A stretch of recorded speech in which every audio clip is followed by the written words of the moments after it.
Hello and welcome to an episode of Let's Jump Inside here on JumpInsideGames. My name is Seb and today we'll be taking a look into the thrilling game of Outlast. Now the reason we are taking a look into Outlast is because the Outlast Trials, which is in early access on Steam but properly comes out on March the 5th, 2024.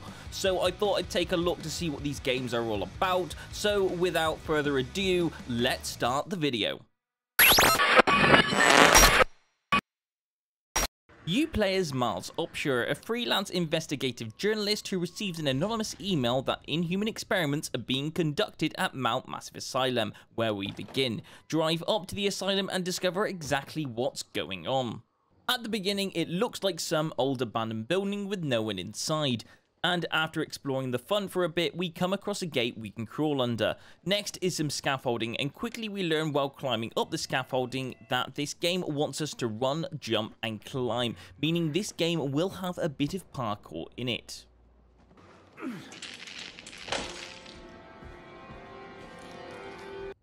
We also begin to find out exactly what the camera night vision mode is used for, because the moment you enter this place, you find out that there are a lot of dark places. However, the camera needs batteries, so we have to keep a lookout for those as we progress through the asylum. After exploring around for a bit, you begin to hear noises which become incredibly creepy as this game goes on.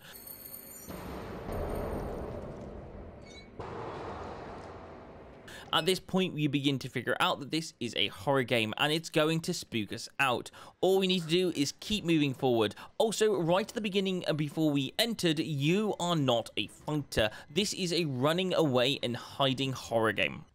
Now, eventually you get to this point where this guy pushes you down the stairs, and at this point you get to really find out what this game is, and it's less story and it begins to turn into a running away puzzle horror game.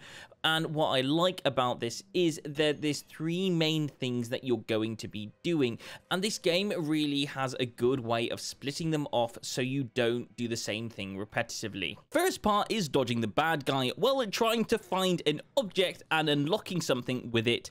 For this particular part, we're getting a key card and inserting it into the camera feed. Second is also dodging a bad guy while trying to find 3 activation switches, and for this one we're going into the basement and resetting the pumps to power the upstairs. And the final one is a chase where the bad guy is chasing you and you have to run away and jump over objects to escape from them. Overall, the feel of this game is awesome. The atmosphere is made to make you feel like you're trapped in an asylum with no way out. With you trying to run around and exploring different areas of the asylum, it definitely hits the nail on the head. As well as keeping up with the game, it keeps changing it up from running away from bad guys to sneaking around them. It also changes atmosphere. I found myself at one point exploring the sewers, getting hunted by these bad guys, to exploring the outside with ghosts.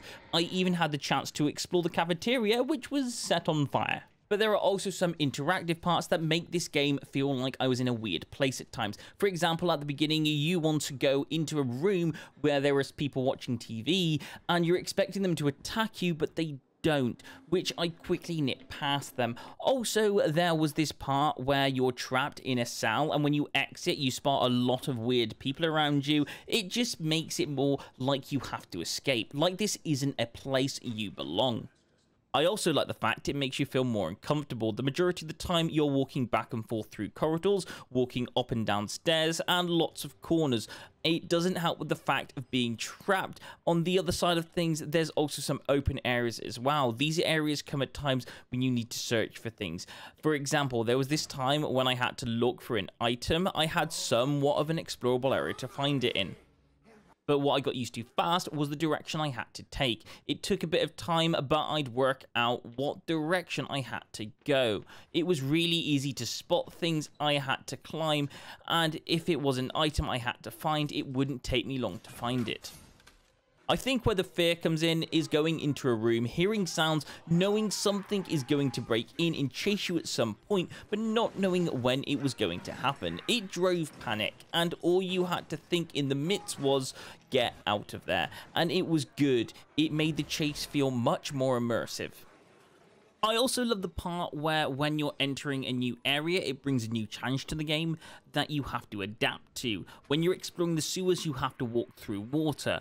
When you're exploring the outside, you have to deal with the darkness and rain. It just brings a fresh take to make you feel like you're doing something different rather than doing the same thing over and over again. It just adds to the game, making you feel like you're being drawn into it, like you're being immersed into this world that it's creating. The characters in this game also make this game feel very dark, but they somewhat have a personality. You can really feel the tension that some characters have in this game. They just want to hunt you down, some of them, because you're in their domain and they don't like it. And other times they're quite chill with you and they're okay with you. They don't necessarily like you, but they're not going to attack you. And then there are other times when you get characters that just feel like they're scared and they will attack you just because you walk close to them. So you want to stay away from them.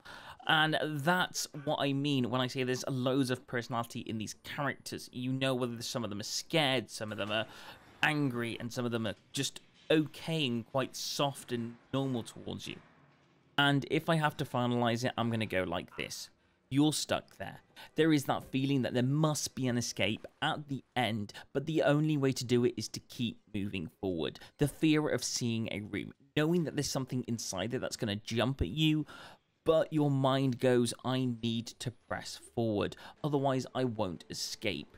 The unknown, putting your fear in front of you with an exit at the end.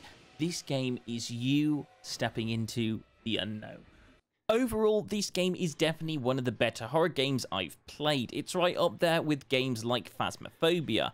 In total, this is an excellent game, and definitely if you haven't played it before and you like horror games, I think this is one to add to your collection. The graphics are also really good for a game that came out 10 years ago, and it's only £16.75 on the market, and I will leave all the links to this game in the description.